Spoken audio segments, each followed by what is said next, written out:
Congressman Keith Self of McKinney. Thank you so much. We appreciate it. Good to be here, Jack. Thank you. So let's start with the presidential election.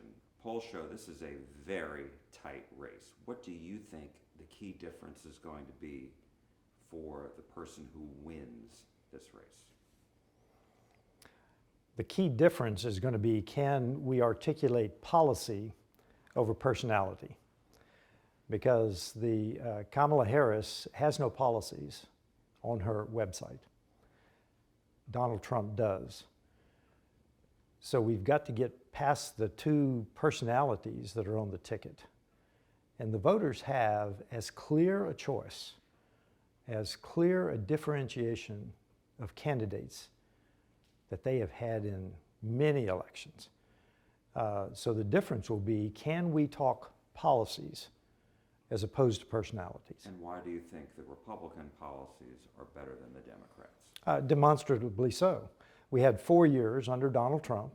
We've had now close to 4 years under Joe Biden and Kamala Harris. Demonstrably different. Look at the inflation rate. Look at the overseas wars. Look at the way that our adversaries are testing us overseas. Look at the way our military strength is today. They're demonstrably superior to those policies of Biden-Harris that have just almost destroyed the middle class. Those people who are in the upper classes, they're doing just fine. But our middle class is suffering terribly. So demonstrably different if we can get to policies over personalities. How confident are you that the Trump-Vance ticket will not only win Texas, but also Collin County and Hunt County, your district? I am confident. Specifically Collin County, sorry. I am confident that Trump will win Collin County because we have good leaders here. We've got party leaders that are now going to turn out the vote.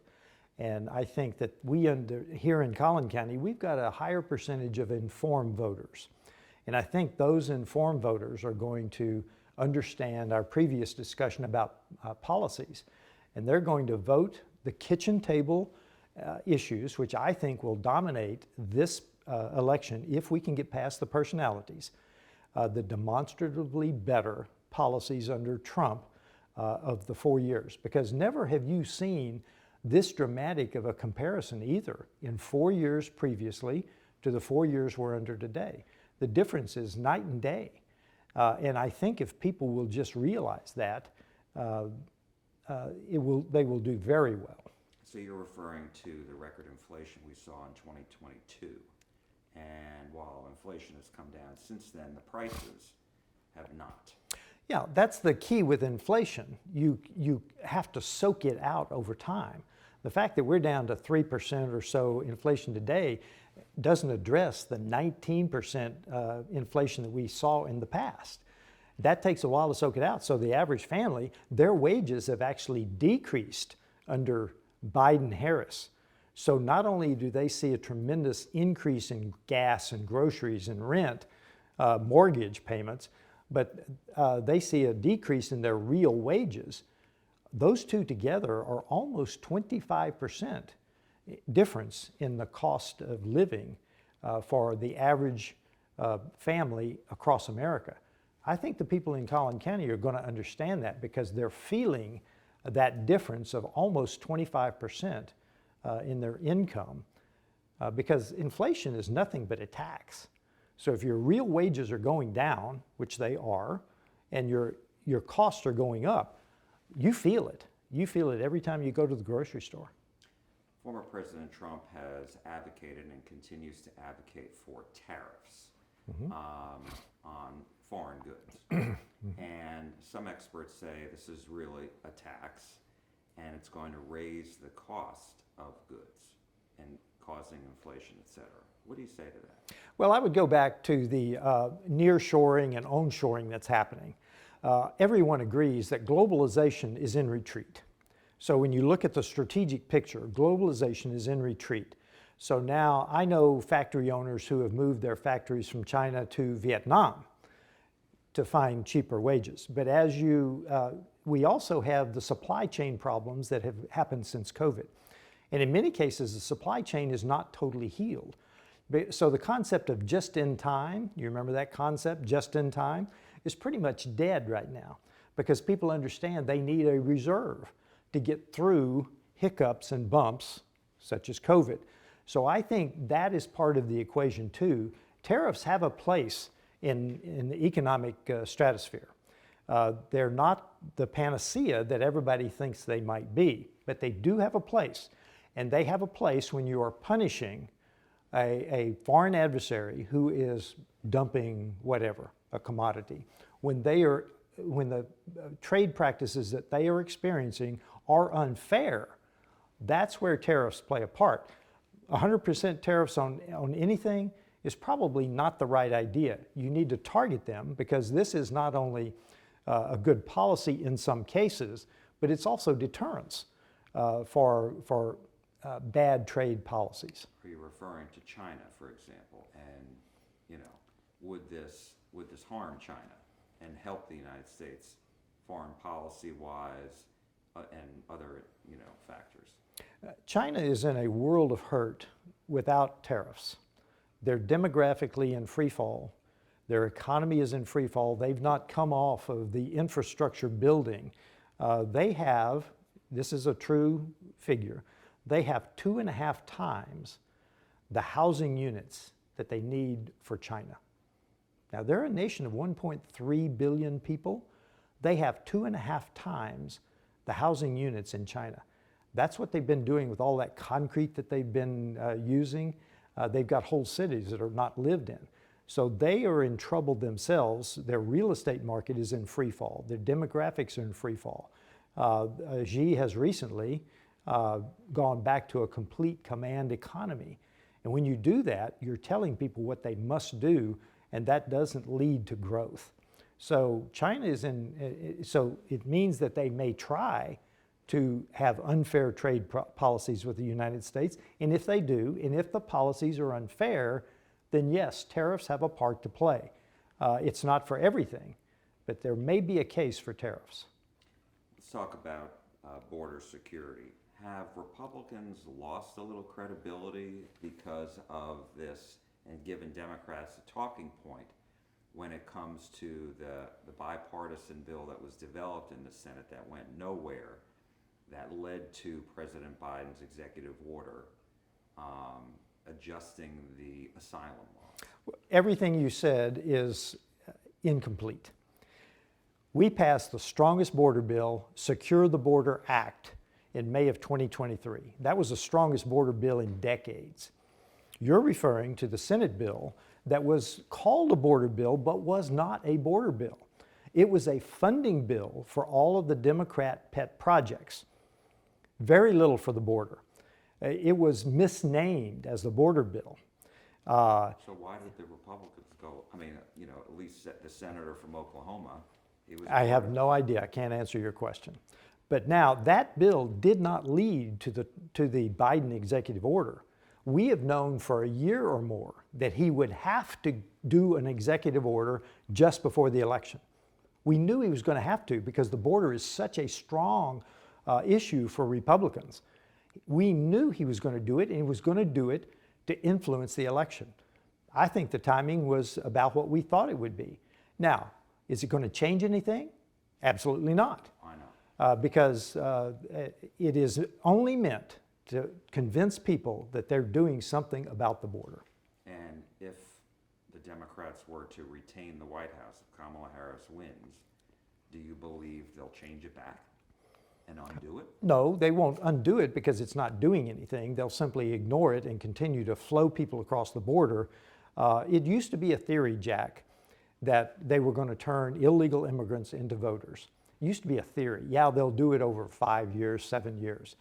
They're doing it real time, right now. And whatever number you want to talk about on the border, 11 million, 18 million, I will tell you you're probably low because there are instances of they don't count everyone that comes across by Biden-Harris policies. And so how does anybody, I mean, is anybody in Congress trying to figure out what the right number is? Because quite honestly, the number's all over the place. The numbers are all over the place, Yeah. and I don't know what the right number is. I will just tell you, whatever number you're using, it's probably low. And so, as far as going forward, what do you think needs to happen on the border? I mean, the bill that you referred to that passed the House last year, that's not going anywhere in the current Senate, obviously. It would probably happen if the Republicans retain the House and win back the Senate. Is that what you're... Absolutely, it would be refiled. If we hold the House and we gain the Senate, we gain the presidency, I would expect our Secure the Border bill to become law. And frankly, when you look at the Biden attacks on Texas, they sued us over buoys in the river. They tried to cut the razor wire that Governor Abbott put in. So their actions speak far louder than any executive order. That's what they actually tried to do. This is back to our policy discussion. Their actions are to attack anyone that tries to secure the border under Biden-Harris. How concerned are you about the Democrats' push nationally, but here in Texas as well, as far as reproductive abortion rights? Does that concern you at all? I think that the Texans, along with most of the nation, that is a small group. I think that Texans, along with most of the voters across the nation, are going to be doing the kitchen table issues, which are more meaningful to them.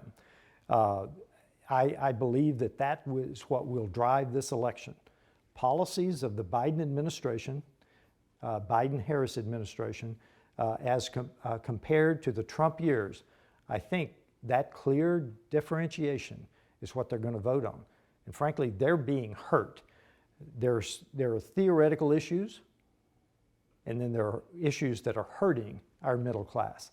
I think they'll vote on the ones that are hurting them. Senator Cruz won back in 2018 in Collin County. Obviously, he was reelected in Texas, but he won by about 22,000 votes. I think it was 53 to 47%.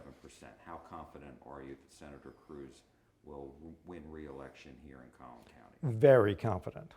He will win re-election. He will win Collin County. Why do you believe? Why are you so strongly? Well, because his opponent doesn't have nearly the reach that his previous opponent did. He's raising some money, but I don't think he's got the reach. I don't think he's as well known. I am very confident that Ted Cruz will win re-election. And then let's talk about Congress. How confident are you that Republicans will retain the House, and will they increase the majority?